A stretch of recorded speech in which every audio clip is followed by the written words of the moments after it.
Now, investing in Somalia means, in reality, investing in the region. Bringing about stability in Somalia means bringing about stability in the region.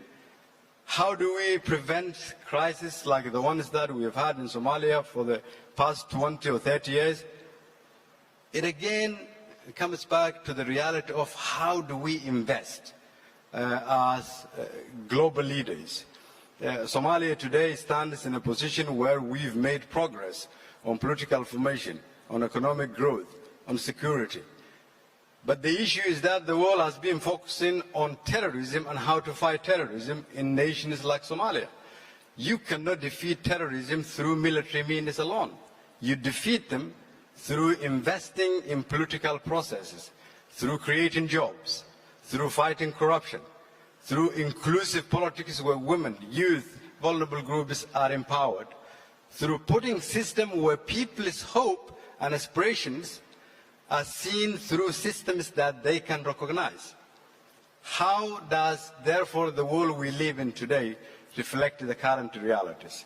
And why are we seeing new alliances made that are being made? The first, I think, question we need to look into: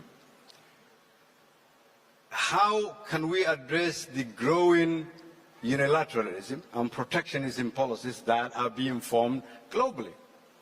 How do we address the question of competition that is becoming what is replacing cooperation? How do we again find a solution to the real reality of that? Is today's multilateral institutions, either being the UN Security Council, do they reflect the current world structure? Are they able to cater for the challenges we're facing? These are questions that we will need to answer.